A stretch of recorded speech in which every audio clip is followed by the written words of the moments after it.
Bienvenue à la porte ouverte de l'École des métiers de l'information. Donc cette réunion a pour but de vous permettre de réfléchir à votre orientation, à votre réorientation. Et puis d'une manière générale, on a voulu faire des conférences et vous présenter un petit peu les enjeux de qu'est-ce qui se passe aujourd'hui dans le monde de l'information.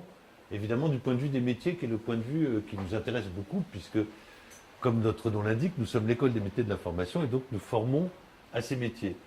Je me présente, moi mon nom est Jean Stern, je suis directeur pédagogique de l'école, c'est-à-dire que mon boulot c'est de coordonner les programmes, les évolutions et les différents parcours ou ateliers ou sessions de formation que nous avons ici, dont vous découvrirez dans les réunions après, puis avec le catalogue, vous en avez pas mal sur les tables, qu'elles vont de jours à un an. Donc le portefeuille, les possibilités, les choix qui vous sont ouverts sont très importants. Alors, pour parler des nouveaux métiers de l'information, il faut d'abord parler du contexte. Et évidemment, le contexte aujourd'hui, c'est un contexte de très grande mutation. On est dans un métier d'artisan. Le métier de journaliste, les métiers d'information ont toujours été des métiers d'artisan. Et en même temps, on est évidemment dans une logique industrielle pour ces métiers d'artisan depuis maintenant la moitié du 19e siècle, voire même depuis l'invention de l'imprimerie au 16e siècle. Donc, si vous voulez, on a toujours été entre ce métier d'artisan, ces pratiques d'artisan, cette volonté de faire des choses très serrées, au mot près, la virgule, la photo, la légende précise, le titre soigneux, la mise en page agréable, etc. Et puis en même temps, une logique industrielle qui est l'impression, la fabrication et les outils de développement qui nous permettent de le faire. Aujourd'hui, évidemment, on est confronté à une accélération en raison de l'arrivée du numérique et des changements de support. On est en train, en effet, de passer d'une logique d'un support classique, qui était le support papier, ou d'autres supports classiques, comme la radio ou la télévision, qui étaient des supports, au fond, très différents. C'était des planètes, même, pratiquement différentes, à aujourd'hui une logique de multisupport, où à la fois les langages de l'information peuvent se mélanger, l'image, le son, la photo, la vidéo, bien entendu, et puis où, en même temps, les supports eux-mêmes sont multiples. Une information va aller sur le web, va aller sur la tablette, va aller sur vos téléphones portables, et va aller évidemment sous une forme ou sous une autre dans des supports imprimés. Cette mutation, cette accélération liée au changement de support est d'autant plus compliquée qu'on est dans une période de crise économique. Et que le passage du papier au numérique, l'industrie du numérique, nécessite évidemment de lourds investissements qui sont fragilisés par la crise économique et par la crise publicitaire. Malgré cela, on est dans un secteur qui connaît une croissance absolument exponentielle. Je ne vais pas vous abreuver de chiffres, mais sachez simplement qu'en France aujourd'hui, en juin 2013, on a déjà pratiquement 6 millions de tablettes et 27 millions de smartphones, c'est-à-dire de téléphones qui vous donnent la possibilité d'accéder en permanence à Internet et donc d'accéder en permanence à l'information. Tout ça, c'est en moins de 5 ans. En moins de 5 ans toujours, pour deux grands journaux comme Le Monde ou L'Équipe, le mobile est devenu la première source de trafic. Devant Internet et bien entendu très loin devant le papier, puisque pour le mobile, on parle de 5 millions de personnes qui vont au moins une fois par mois sur le site du Monde en mobilité ou sur le site de l'Équipe. Or, les ventes du Monde aujourd'hui sont d'à peu près 250 000 exemplaires en papier, y compris les abonnements numériques. Les ventes de l'Équipe sont autour de 300 000 exemplaires. Donc vous voyez que ce gap s'est creusé et s'est creusé très rapidement. De fait, aujourd'hui, on a des outils absolument formidables pour produire de l'information et on est dans un milieu où on expérimente énormément. Ça crée beaucoup d'angoisse, mais ça crée aussi du succès et puis évidemment des échecs. C'est un grand paradoxe de cette époque de dire qu'on est dans une crise de la presse papier et en même temps qu'on est dans un renouveau des médias. On est à une créativité dans l'univers des médias qu'on n'avait pas connue en France depuis les années 70. Les années 70, vous le savez, c'était l'après-mai 68 et ça a été une période extraordinaire pour l'explosion de nouveaux médias, de nouveaux langages, de nouveaux mensuels, de nouveaux trucs, à commencer évidemment par Libération, mais bien d'autres encore, dont certains d'ailleurs existent encore et puis d'autres ont disparu. Cette créativité, le lieu central, c'est évidemment le web, et à l'intérieur de ce lieu central, on va chercher une information qui va être de plus en plus concernante et de proximité. Donc c'est à la fois le web et l'information locale. Mais ce n'est pas seulement le web. On a beaucoup d'exceptions et on a, depuis 2-3 ans, inventé, en France, beaucoup de journaux qui sont tout à fait neufs. Cosette, SoFoot, la revue Charles, la revue 21, etc., etc. On peut citer toute une série d'exemples comme ça de nouveaux systèmes d'information qui sont des systèmes liés fondamentalement au papier. Mais de même, sur le web, il y a des inventions formidables qui sont des inventions absolument spécifiques et qui vont de Mediapart à Paris, à Mars Actu à Marseille, ou à bien d'autres sites et bien d'autres médias dans différentes régions ou différentes parties de la France. Alors évidemment, qui dit nouveaux médias, dit nouveaux métiers. On a des vieux métiers qui disparaissent. Les vieux métiers qui disparaissent, globalement, sont ce qu'on appelait autrefois les métiers de l'exécution. C'est-à-dire les gens qui étaient plutôt affectés aux tâches techniques de réalisation et de production des journaux. Et puis, c'est les métiers de distribution. On est en France, et c'est un gros problème d'ailleurs, dans une crise très sérieuse des points de vente, avec un recul très fort du nombre de points de vente, c'est-à-dire du nombre d'endroits où on peut acheter des journaux. Le nombre de points de vente recule de 500 points en moyenne par an depuis 10 ans, plus de 1000 l'année dernière, et on en est à un niveau de 27 500 points de vente en France, qui est 3 fois moins qu'en Allemagne et 5 fois moins qu'en Grande-Bretagne, si vous voulez. Donc là, on a un sérieux problème. Et du coup, évidemment, on a des métiers qui mutent, des vieux métiers qui migrent, des métiers qui se déplacent et des métiers qui arrivent. D'un autre côté, on a une crise du modèle social de la presse. Modèle social qui était essentiellement, jusqu'à ces dernières années, fondé sur le salariat, avec des collaborateurs et des collaboratrices, bien entendu, qui étaient attachés à des maisons, qui rentraient souvent dans des journaux et qui restaient 20, 30, voire 40 ans, voire toute leur carrière. Tout ça est donc en train d'évoluer. Crise des métiers, crise des modèles sociaux, évolution des supports, et donc en gros, qu'est-ce qui se passe? D'un côté, les métiers de production, de distribution sont en train de se resserrer, voire de disparaître. De l'autre côté, les métiers de collecte, c'est-à-dire de collecte de l'information et de mise en forme de l'information, sont en train de se diversifier, de progresser et de devenir multiformes. Multiforme ne veut pas dire multitâche, ni forcément absolument polyvalent. Cette notion de polyvalence dont on parle beaucoup et dont vous avez sûrement entendu parler, n'est pas une fonction qui fait que les choses vont forcément bouger dans ce sens-là. Il faut pouvoir être capable de réaliser plusieurs choses, il faut maîtriser plusieurs compétences, mais ça ne veut pas dire pour autant qu'on va faire tout en même temps. La question est évidemment de savoir qu'est-ce qu'on va faire, pourquoi et quel sens on va donner à l'information. De ce point de vue-là, il y a deux choses qui sont fondamentales. Un, l'accès à l'information aujourd'hui, on dit numérique first, le numérique d'abord. C'est quelque chose qui est complètement clair maintenant pour tout ce qui est information, mais aussi pour tout ce qui est service. Vous avez besoin d'une information pratique, vous allez d'abord aller sur le web avant éventuellement d'acheter un guide, un outil, etc. De même, vous avez besoin d'une information d'ordre général, vous allez évidemment d'abord aller sur un site avant éventuellement d'acheter un journal, de le produire, etc. Donc le point d'entrée sur le web se fait d'abord par les contenus, que ces contenus soient de l'info ou du service. Il y a évidemment de multiples points d'entrée qui nous compliquent la tâche. Les multiples points d'entrée sont, je l'ai dit, le téléphone mobile, sont les réseaux, sont les supports. Et donc ça veut dire qu'il faut penser sur le web, et pour le numérique en général, des objets autonomes, c'est-à-dire des articles, si j'ose dire, ou des contenus, mais je déteste ce mot de contenu, donc je vais dire des articles, dont les formes peuvent être multiples, des photos, des sons, des textes, un mélange de tout ça, que ces différents objets doivent être pouvoir lus de manière autonome ou de manière articulée. En effet, sur le web, vous allez chercher une information et vous allez aller voir d'autres informations, rebondir, chercher, parcourir, comprendre. Et donc, évidemment, une information en entraîne une autre, les parcours sont diversifiés, et donc le balisage, que j'appelle le balisage, mais qu'on peut appeler le rubricage, le repérage, est central. De ce point de vue-là, la presse française et nous-mêmes sommes confrontés à une difficulté. En effet, la presse française a une tradition de la réflexion, c'est notre culture. On aime angler, c'est-à-dire donner un sens précis à l'information, on aime analyser, c'est-à-dire commenter, expliquer, on aime mettre en forme, c'est-à-dire faire de jolis journaux, de beaux journaux, et souvent bien illustrés.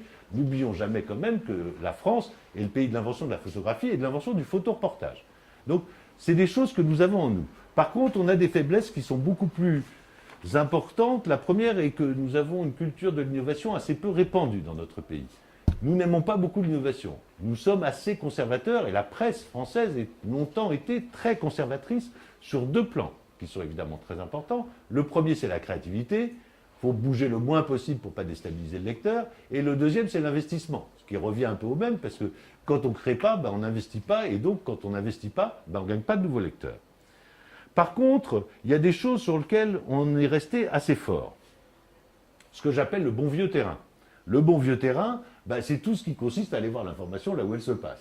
C'est donc les correspondants, c'est les photographes, c'est les rédacteurs, c'est les vidéastes, c'est les documentaristes. Bref, c'est tous ces gens qui vont sur le terrain voir l'information et la comprendre. Et en même temps, on n'est pas en train de vous peindre le plafond rose.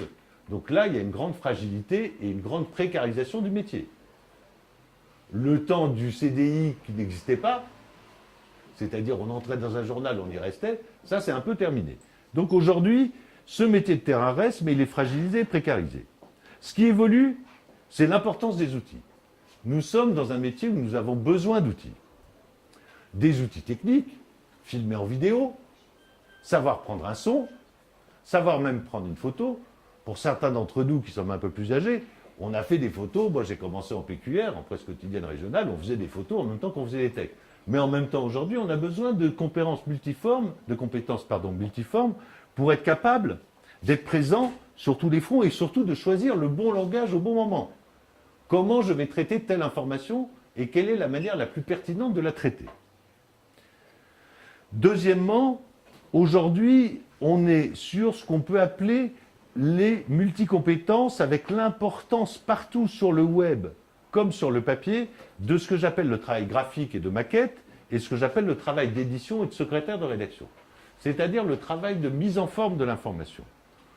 Vous regardez, j'imagine beaucoup d'entre vous regardent ce qui se passe sur le web, vous voyez à quel point aujourd'hui le graphisme est de plus en plus soigné, la mise en forme de l'information est de plus en plus soignée, l'émergence ces 2-3 dernières années de ce qu'on appelle le data journalisme, c'est-à-dire la transcription visuelle de l'information et sa mise en forme à travers du visuel, est quelque chose qui est extrêmement intéressant parce que ça entraîne des mutations sociales dans la définition du métier et surtout ça rapproche des métiers qui sont éloignés du sens strict de service de l'information.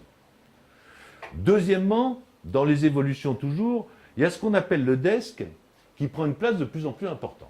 Alors qu'est-ce que c'est que le desk? Le desk, c'est comme son nom l'indique, le bureau, c'est l'endroit où vous allez traiter l'information et la republier et la rediffuser de manière la plus rapide possible. Aujourd'hui, évidemment, le desk gère dans les journaux ce qu'on appelle le temps réel. C'est une évolution très importante parce que les journaux, autrefois, le temps réel, c'était réservé évidemment à la radio, voire éventuellement, pour certains grands événements, à la télévision. Aujourd'hui, le temps réel s'impose dans les usages de la presse, à la fois pour publier de plus en plus rapidement des informations, mais aussi pour couvrir des informations en direct.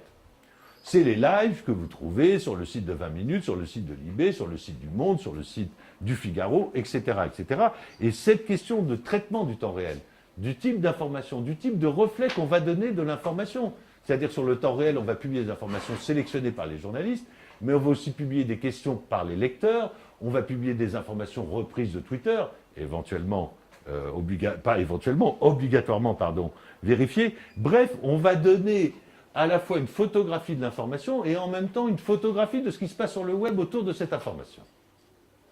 Donc, ça oblige le journaliste aujourd'hui à la fois à bien comprendre l'information, ce qui est quand même la base numéro 1, et à bien comprendre ce qui accompagne l'information et ce qui passe autour. Ce qui veut dire qu'aujourd'hui, vous avez deux changements majeurs. D'abord, la place prise dans les sites d'information par les blogs. Et ce qui est très intéressant, c'est qu'il y a 4-5 ans, les blogs étaient essentiellement des blogs d'experts extérieurs. C'est-à-dire qu'il y avait un certain nombre de collaborateurs qui étaient autour du journal, autour de la rédaction, et qui pouvaient commenter l'actualité. Aujourd'hui, les blogs sont pour l'essentiel des blogs de journalistes, qui eux-mêmes deviennent experts. Et qui eux-mêmes, le rubricard spécialiste de l'énergie, le rubricard spécialiste de Israël et Palestine, le rubricard spécialiste de la politique, le rubricard spécialiste de l'extrême droite, bref, tous ces gens tiennent des blogs et sur ces blogs amènent une expertise qui est une expertise journalistique. Ça, c'est très intéressant et très important parce qu'on est sorti de ce domaine où il fallait obligatoirement aller chercher une espèce de parole d'expert qui souvent était mythique et pas forcément intéressante. au profit du journaliste qui revient sur la scène pour sa capacité à analyser et à faire comprendre l'information. Donc ça, c'est une deuxième mutation. Par contre, il y a beaucoup de choses qui changent. Ce qui change, c'est d'abord la présence sur les réseaux sociaux et la gestion des communautés. Aujourd'hui, quel que soit, et je dirais ça pour balayer les objections éventuelles, ou les commentaires, ou les regrets même, on a deux vies, hein. On a une vie numérique privée, puis on a une vie numérique professionnelle. Aujourd'hui, vous pouvez absolument, de manière privée, ne plus être sur Facebook, ne pas être sur Twitter, vous en foutre des réseaux, ça n'a aucune importance. Par contre, la présence sur les réseaux sociaux à titre professionnel, à la fois comme outil d'expression et surtout comme outil de veille et de repérage d'informations, elle est absolument essentielle. De même, essentielles sont la gestion des communautés.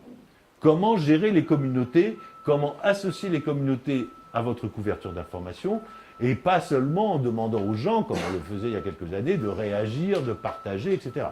Aujourd'hui, la communauté est un moteur de l'information parce que la communauté, souvent, est le vecteur de diffusion de l'information.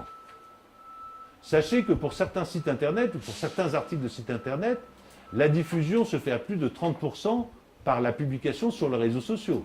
Vous allez mettre tel article du Monde sur votre page Facebook ou sur votre compte Twitter, le fait qu'elle va être retweetée, rediffusée, partagée, etc., va amener une part de trafic très importante pour le site Internet du journal. Donc, la communauté est non seulement acteur, mais d'une certaine manière, elle est diffuseur de l'information et elle fait que l'information va monter ou pas. Et puis arrivent des nouveaux métiers. Alors, je reviendrai évidemment aux métiers traditionnels et à leurs évolutions. Dans les nouveaux métiers qui arrivent, c'est évidemment des métiers qui sont pour l'essentiel liés à la technique ou liés à la vidéo. Ces nouveaux métiers sont des métiers, par exemple, de producteurs. Vous avez des sites Internet qui utilisent des producteurs comme des producteurs de cinéma ou des producteurs de télévision pour gérer la production audiovisuelle des sites. Si je vous prends l'exemple du Figaro, le Figaro aujourd'hui, c'est 3 émissions de télévision quotidiennes, c'est une dizaine de vidéos publiées tous les jours, et d'ici le printemps 2014, ça sera 15 journalistes JRI, journalistes reporters d'images, qui contribueront à publier des vidéos et des reportages sur le site Internet du Figaro. 15 sur un effectif total pour le site Internet du Figaro de 60 personnes, sans compter évidemment les 200 journalistes, 250 journalistes du Figaro qui contribuent au site Internet. Donc vous voyez, ces métiers de l'image, ces métiers de producteurs sont très importants. Il y a évidemment les métiers techniques, les développeurs, qui arrivent pour nous aider à concevoir des objets qu'on ne sait pas concevoir. On imagine qu'on pourrait faire comme ci, comme ça, mais on est face à une page blanche et on ne sait pas comment les faire. Donc ces métiers de développeurs nous aident évidemment à concevoir des objets d'information, des systèmes d'information, parfois à durée déterminée, c'est-à-dire pouvoir réagir à un événement et traduire par une forme graphique l'importance et la pertinence de cet événement. Et puis, ce qui est plus compliqué aussi, l'arrivée, le partage, le fait que ça côtoie dans les rédactions, des gens qui viennent du marketing, de ce qu'on appelle le marketing éditorial, voire du commercial, avec des limites qui sont parfois floues, voire ambiguës. Les métiers du journalisme ont toujours été accompagnés de métiers du marketing et de commercial. La plupart des journaux fonctionnent, on peut le déplorer ou en discuter, mais en tout cas c'est comme ça, la plupart des journaux fonctionnent avec la publicité. Jusqu'à présent, il y avait ce qu'on appelle parfois de manière un peu hasardeuse des murs de Berlin. On voit que les murs de Berlin sont faits pour s'effondrer, donc c'est pour ça que je dis de manière hasardeuse. Il y avait souvent des murs de Berlin entre les rédactions et les services de marketing ou de communication. Aujourd'hui c'est plus ambigu. Il y a des opérations de partenariat, il y a des partages, il y a des demandes, il y a des choses, etc. Et donc c'est quelque chose sur lequel il faut évidemment être très vigilant. Et puis, il y a des systèmes éditoriaux. Alors qu'est-ce que c'est qu'un système éditorial ? Un système éditorial, c'est quelque chose qui vous permet de gérer ce qu'on appelle les flux, le mot me semble clair, d'informations en fonction des différents supports. Ça va vous permettre de manière instantanée de traiter une information pour le site Internet, pour les mobiles, pour le journal papier, et évidemment avec ce qu'on appelle l'enrichissement, c'est-à-dire la manière dont on va mettre cette information en forme. Évidemment, quand on fait un tweet, on ne met pas l'information de la même façon que quand on fait un article. Et pourtant, a priori, ça peut être le même auteur de départ qui va tweeter, faire un papier pour le site Internet, faire un papier pour le journal papier, et le lendemain y revenir. Développer son information, la reconstruire, l'enrichir, autour d'une actualité qui est évidemment mobile, évolutive et mouvante. les sujets ne s'arrêtent jamais aujourd'hui. Et donc, un sujet qu'on va traiter en instant T, aujourd'hui lundi à 18h, peut être amélioré, enrichi, complété demain à 16h, après-demain à 18h, etc., etc. Ça veut dire qu'autour d'un propos, on va construire plusieurs propos. Et on va travailler, et c'est très important, de manière collaborative en articulant des publications. Ce qui veut dire qu'arrive aussi là-dedans beaucoup d'exploitation de données et de ressources. C'est le data, c'est ce qu'on appelle la curation, c'est le sourcing, c'est la gestion des bases. On va chercher à mieux utiliser ces sources d'informations de manière directe et à mieux les exploiter dans nos contenus. C'est évidemment l'élaboration de modes de narration basés sur l'image, des diaporamas, du data à nouveau, des vidéos éditoriales, des web magazines, des web reportages, des web docs, etc., etc. Et puis bien sûr, comme je le disais il y a quelques minutes, la couverture en direct d'événements articulée avec les réseaux. Ça veut dire beaucoup de fonctions nouvelles. Ça veut dire beaucoup de choses qui sont en train d'évoluer. Quels sont les vrais métiers nouveaux? Et quels sont les métiers qui ont évolué? Les vrais métiers nouveaux, finalement, il y en a 2 ou 3. Le premier métier nouveau, et vous avez là-bas Jean Sylvestre, que vous pourrez aller voir ensuite, qui s'occupe ici de la formation d'éditeurs de contenu numérique. On appelle ça parfois aussi architecte de contenu. Ça veut dire que ça, c'est des gens qui vont travailler sur le pilotage, la conception et l'orientation des contenus en fonction des supports. Ça n'a pas le même sens de mettre quelque chose sur le web ou de le mettre sur le mobile ou de le mettre dans le journal papier. L'information a un sens, l'orientation de l'information a un sens. De même, se créent dans les journaux, et là on le rencontre à peu près partout maintenant, des responsables de contenu par temporalité. C'est des gens qui vont piloter l'information en instant T, donc qui sont installés, on les appelle les tours de contrôle la plupart du temps, ou on les appelle les hubs parfois, en fonction de la vitesse de l'information. Vous êtes aujourd'hui à Bordeaux, par exemple, vous avez un gros orage qui foudroie la cathédrale, évidemment que le première alerte d'information va être publiée sur les téléphones mobiles. Et puis ensuite, cette information va être développée sur le site internet, et puis ensuite, elle va s'enrichir avec des outils vidéo, diaporama, et puis le lendemain, ce sera la une de Sud-Ouest, le journal local, avec 3 pages, la cathédrale foudroyée. Donc vous voyez, ce pilotage-là, ces tours de contrôle sont évidemment très importants.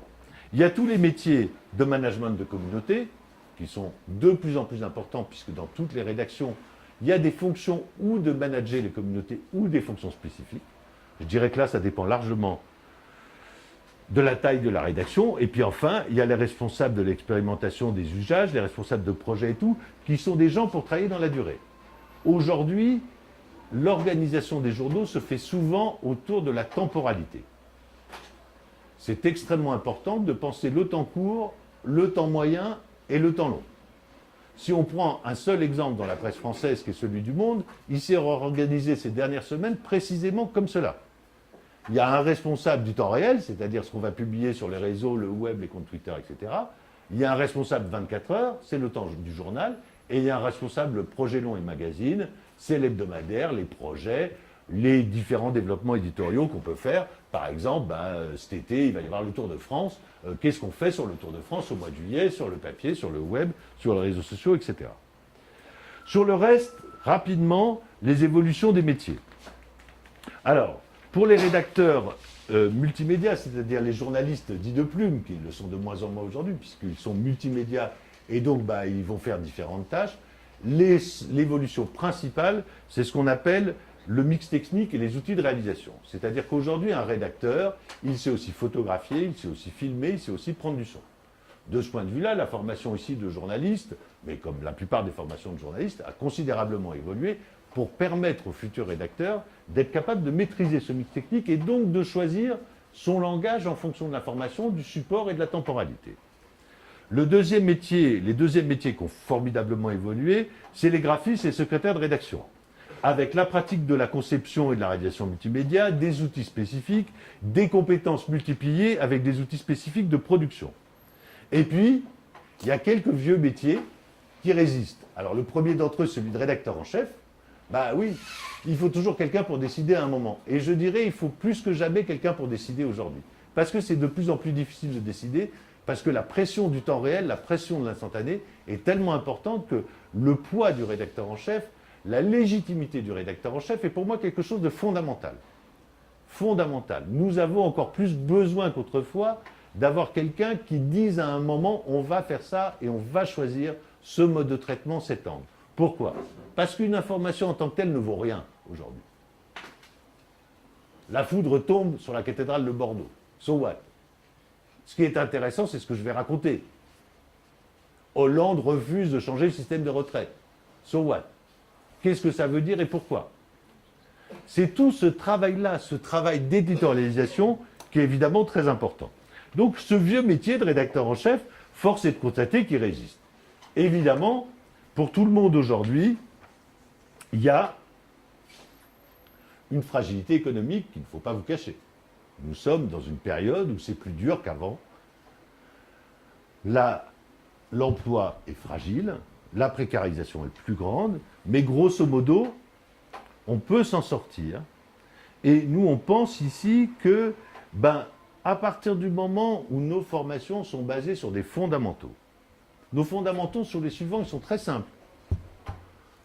Les fondamentaux, c'est d'abord le langage et l'écriture au sens large, savoir écrire, savoir rendre compte, savoir transposer avec des mots. Le deuxième base de nos formations, c'est les outils pratiques. Savoir utiliser des outils, c'est tout con. Mais savoir filmer avec votre iPhone, c'est un plus.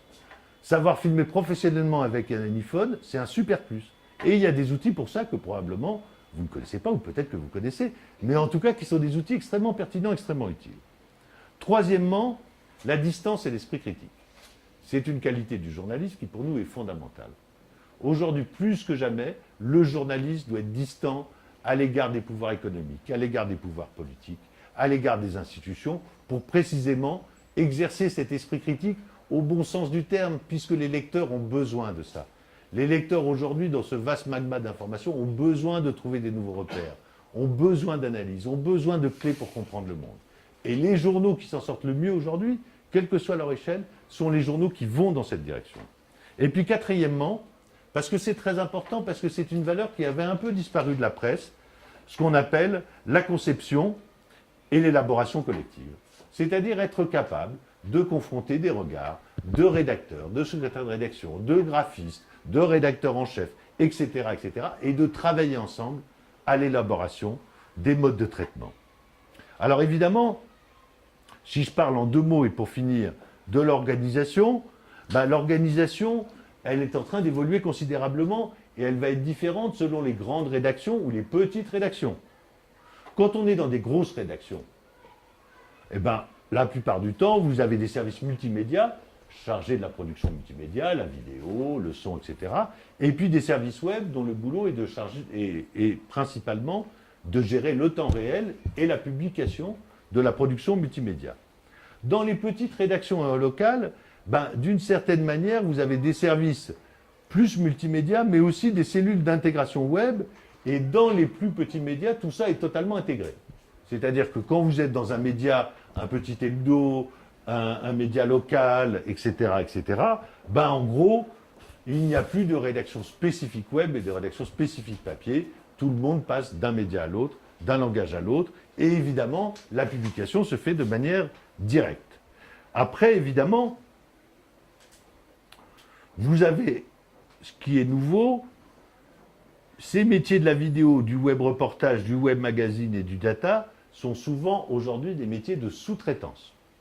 Contrairement autrefois où les rédactions intégraient les personnels nécessaires à des tâches spécifiques, aujourd'hui, il va y avoir beaucoup de sous-traitance, de pigistes, de contrats, etc., etc. Donc c'est quelque chose qui est compliqué, parce que la sous-traitance est à la fois, d'une certaine manière, un accès à l'information et au boulot, et en même temps est un piège, parce qu'elle favorise à nouveau la fragilité économique, éventuellement les pressions, et en tout cas la précarisation. Deuxièmement, ces structures de sous-traitance sont fragilisées par le fait que les délais sont très courts. Les délais de l'information sur le web sont très courts. Donc, entre des structures d'intégration, des capacités d'intégration dans la rédaction et la sous-traitance, là, il y a un petit équilibre, une petite fragilité sur lequel on travaille et qu'on essaye de trouver. Donc, pour conclure, 4 choses pour nous. 1, nos formations ici ont évolué de manière très rapide et très conséquente. La formation de rédacteur, la formation de graphiste, la formation de secrétaire de rédaction n'a plus, et les autres n'ont plus grand-chose à voir avec ce qu'elle était il y a 3-4 ans. Elles ont évolué sur le fond, elles n'ont pas évolué sur les contenus de base, encore une fois. Mais on a rajouté, évidemment, énormément d'outils, énormément de pratiques et énormément de multimédia. Deuxièmement, et c'est valable pour quel que soit votre projet, rentrer dans une entreprise, fonder votre média, travailler, il faut être fidèle à ses valeurs et à son positionnement. C'est une leçon pour nous, école, et c'est pas facile tous les jours, puisque comme partout ailleurs, la pression économique est forte. Mais à partir du moment où vous êtes fidèle à vos valeurs et à votre positionnement, d'une certaine manière, vous avancez plus vite et plus facilement. Troisièmement, c'est valable pour les journaux, mais c'est valable pour nous, il faut préserver la valeur métier. Nous sommes très attachés ici, certaines de nos formations sont diplômantes, celles de graphiste, celles de secrétaire de rédaction, celles de photographe, celles de rédacteur et bientôt celles de photographe. Cette idée que tous les métiers ne se valent pas, qu'il y a quand même des spécificités, est pour nous très importante. Certes, il est important qu'un rédacteur sache photographier. Certes, il est important qu'un photographe sache écrire. Mais en même temps, le métier de photographe a ses spécificités, le métier de rédacteur a ses spécificités, le métier de graphiste a ses spécificités, et nous défendons ces valeurs de métier. Et puis enfin, il ne faut jamais s'extraire du contexte de l'époque. On est dans une époque difficile. Et donc, dans cette époque difficile, il faut exercer une triple veille. Il faut bien entendu exercer une veille journalistique, comprendre, analyser, observer, partager les évolutions des métiers, les évolutions des supports, les nouveaux médias. Qu'est-ce que ça veut dire? Quel sens ça a? Comment je peux articuler ça avec d'autres choses? Il faut exercer une veille technique, les nouveaux outils, quels intérêts ils ont, quel est leur devenir, comment je vais pouvoir les gérer et les intégrer dans mes équipes, et puis aussi une veille morale. Par ces temps de dure pression, par ces temps de crise économique, il est très important d'être fidèle à ses valeurs et de bien défendre ce qui est pour nous essentiel, c'est-à-dire un mot un peu vieillot, un peu dépassé, un peu gnangnan, un peu tout ce que vous voulez, mais qui est quand même beau et qu'on appelle la déontologie. Le journaliste, il a une déontologie. Et la déontologie, c'est d'être au service de la vérité, de l'information et du lecteur. Parce que, in fine, que ce soit sur Twitter, sur le web, sur le téléphone mobile, sur le journal papier, nous sommes au service des lecteurs et notre volonté est de leur offrir les meilleurs journaux possibles, les meilleurs médias possibles. Voilà.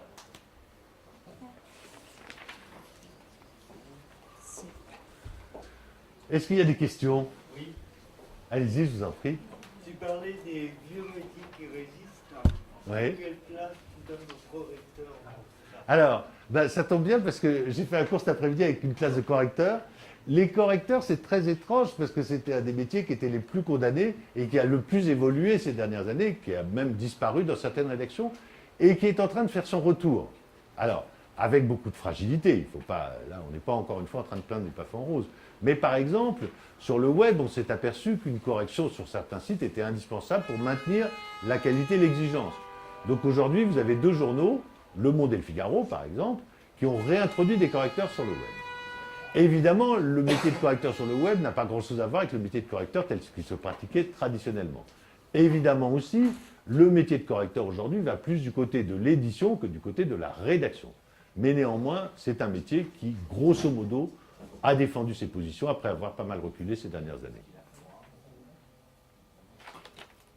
D'autres questions? Allez-y. Oui, ce sera plutôt une observation. Parmi les vrais nouveaux métiers dont vous avez parlé, Ouais. architecte de contenu, responsable de contenu, directeur de contrôle, management de communauté, il s'agit là de métiers on va dire, de logistique de l'information, Oui.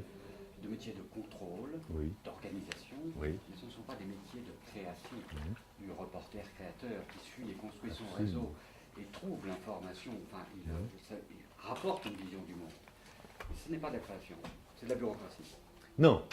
Non. Là, je fais exprès. Hein. Oui, je ne vous laisserai pas dire que c'est des métiers de bureaucratie. C'est des métiers d'organisation, vous avez tout à fait raison. C'est des métiers de pilotage, vous avez tout à fait raison. Mais pour moi, ils ont la même valeur que ce que je vous ai dit avant, qui était ce bon vieux terrain.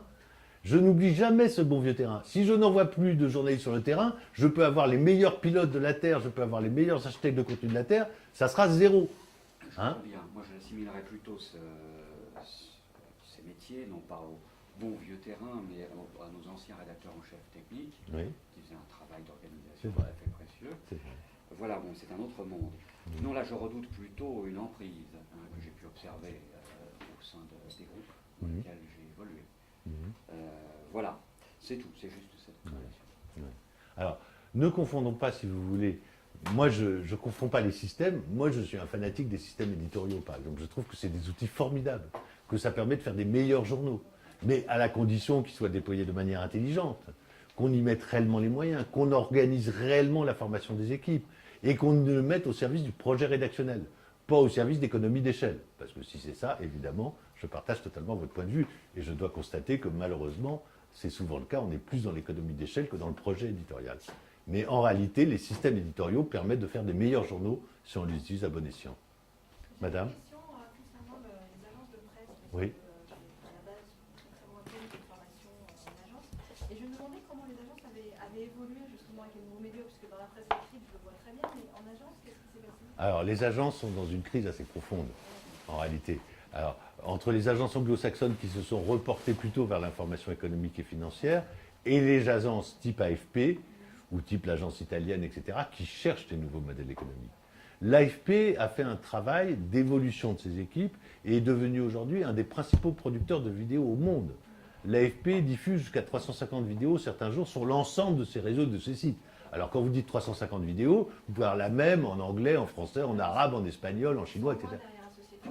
Hein ? Ils sont moins derrière la société de presse. Ils sont très loin derrière la société de presse. Mais néanmoins, ils ont réussi à prendre de manière assez intelligente, et depuis 2-3 ans, le virage de la vidéo, du côté de l'AFP. Donc je ne dis pas que ça va sauver l'AFP, mais en tout cas, moi je suis un grand défenseur de l'AFP, je vous le dis tout de suite, parce que sans l'AFP, on ne serait plus informé du tout sur des grandes parties du monde, en tout cas en France. Hein. Parce que j'ai fait quelques formations justement pour apprendre à écrire sur Internet. Et ça m'a rappelé des souvenirs. Et effectivement, quand on dit une alerte qui devient un urgent, Bien sûr. l'actualisation, Ben, c'est bien sûr. complètement en agence. Donc, Mais je trouve moi, pas que je le suis- métier ait tellement changé. C'est Mais oui, petit, mais bien pas sûr. fou. Quelle est la différence aujourd'hui entre faire un Twitter et faire une alerte qu'on faisait? La différence, elle est quand même très importante. C'est-à-dire que tu as autant de mots, par contre, tu n'as plus du tout le même ton. Hein.